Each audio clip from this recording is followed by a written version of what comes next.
दिनांक 8 जुलै 2024 रोजी झालेल्या महावृष्टीनंतर नंदिनी नदी, गोदावरी नदी, उजवाडावा कालवा आणि विविध नैसर्गिक नाल्यांवरील अतिक्रमणांचा गंभीर प्रश्न पुन्हा एकदा ऐरणीवर आलाय। या पार्श्वभूमीवर माजी नगरसेवक तथा काँग्रेस नेते राजेंद्र बागुल यांनी नदी संवर्धनासाठी आक्रमक भूमिका घेत प्रशासनाला तातडीने कारवाई करण्याचे आवाहन केलंय। महावृष्टी दरम्यान सकाळपासून दुपारपर्यंत नदीकाठावरील अनेक नागरिकांनी जीव मुठीत धरून परिस्थितीचा सामना केला। स्थलांतराची तयारी सुरू असतानाच पावसाचा जोर कमी झाल्याने मोठी दुर्घटना टळली। मात्र या घटनेने नदीपात्रांवरील अतिक्रमणांचा धोका अधोरेखित झालाय। याच पार्श्वभूमीवर नंदिनी नदी बचाव कृती समितीचे अध्यक्ष राजेंद्र बागुल, ज्येष्ठ पत्रकार भरत गोसावी आणि समितीच्या पदाधिकाऱ्यांनी नंदिनी नदी, गोदावरी नदी, उजवाडावा कालवा तसेच इंद्रानगर परिसरातील नैसर्गिक नाल्यांची प्रत्यक्ष पाहणी केली। पाहणी दरम्यान नदीपात्र, पूररेषा आणि नैसर्गिक जलमार्गांमध्ये भराव टाकून उभारण्यात आलेली बांधकामे, रुग्णालये, व्यावसायिक संकुले आणि अन्य अतिक्रमणे पाहून त्यांनी तीव्र चिंता व्यक्त केली आहे। माजी नगरसेवक राजेंद्र बागुल यांनी सांगितले की नदीपात्र आणि पूरप्रवण क्षेत्रांमधील बेकायदेशीर बांधकामांमुळे नैसर्गिक पाण्याचा प्रवाह अडविला जात असून भविष्यात मोठ्या प्रमाणात जीवित व वित्तहानी होण्याचा धोका निर्माण झालाय। आपत्ती आल्यानंतर मदत कार्य करण्यापेक्षा अशा अतिक्रमणांवर वेळीच कठोर कारवाई करणे अधिक आवश्यक असल्याचं त्यांनी स्पष्ट केलंय। महावृष्टीमुळे नाशिक शहरातील अनेक रस्त्यांचे नुकसान झालंय, पूल व रस्ते बाधित झाले, तर कळवण, त्र्यंबकेश्वर, इगतपुरीसह विविध तालुक्यातील शेतकऱ्यांचेही मोठे नुकसान झालंय। या संपूर्ण परिस्थितीच्या पार्श्वभूमीवर प्रशासनाने नदी, नाले, कालवे आणि पूररेषेवरील सर्व अतिक्रमणांचे तातडीने सर्वेक्षण करून विशेष मोहीम राबवावी अशी मागणी काँग्रेस नेते राजेंद्र बागुल यांनी केली आहे।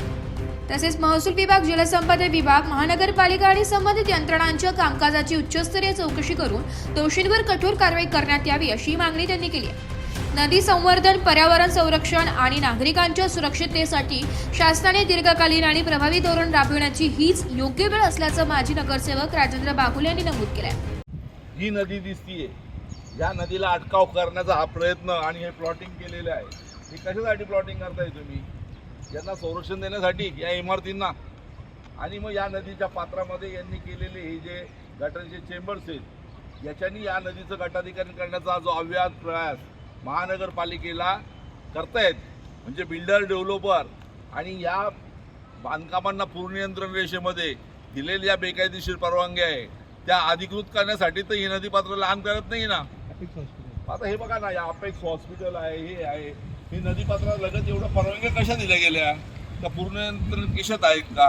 आता ह्या गटारीचं पाणी, या सर्व सेवरेज आहे पाठीमागे, हे नदीपात्रात कसं काय सोडलं गेलं? हे तुम्ही महापालिका करती आहे, प्रशासन करत आहे, प्रशासनाचं दुर्लक्ष आहे।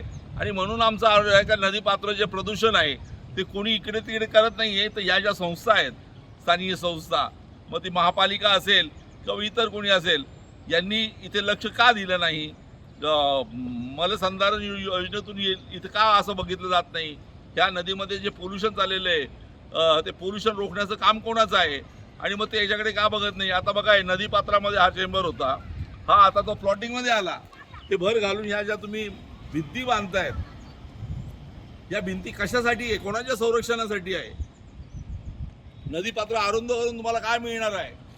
आणि म्हणून नदीपात्राच्या सीमारेषा सुरक्षित राहिल्या पाहिजे, नदीपात्राच्या खोली, लांबी, रुंदी या सुरक्षित राहिल्या पाहिजे। ही जी आमची मागणी आहे त्या मागणीकडे शासन दुर्लक्षित का करतंय? आणि म्हणून शासनाचे निर्देश आहे, जलसंधारणचे निर्देश आहे, सुप्रीम कोर्टाचे निर्देश आहे, आणि हे सर्व निर्देश असताना सुद्धा राजरोषपणे त्याची पायमल्ली महानगरपालिका करते आहे। आणि म्हणून ते शिक्षेस पात्र आहे असं आमचं म्हणणं आहे। आणि म्हणून याची गांभीर्यानं दखल शासनाने घेतली पाहिजे अशी आमची मागणी आहे। विकासाच्या नावाखाली या गावातले हे जे स्रोत आहे नद्यांचे, हे जर तुम्ही बुजवून कमी करणार असाल आणि याला गटारीचं स्वरूप देणार असाल तर ते खूप वाईट आहे। निसर्गाशी खेळू नका, निसर्गाशी तुम्ही तडजोड करू नका, निसर्गाला तुम्ही काही कमी लेखू नका। निसर्गाचा कोप झाला तर मग तुमचं काही खरं नाही, नाशिकचं काही खरं नाही, आणि याच्यानंतरच्या पिढ्यांचंही खरं नाही। बघा, एका पावसामध्ये ह्या नदीला स्वरूप जे मिळालेलं, प्राप्त झालेलं आहे, ही नदी अव्याहतपणे तशीच खळखळून राहिली पाहिजे, हिचे स्रोत चालू राहिले पाहिजे, जिवंत राहिले पाहिजे। याला गटारीचं स्वरूप आणण्याचं पाप मात्र तुम्ही करू नका। ब्युरो रिपोर्ट, नाशिक लोकशाही न्यूज, नाशिक।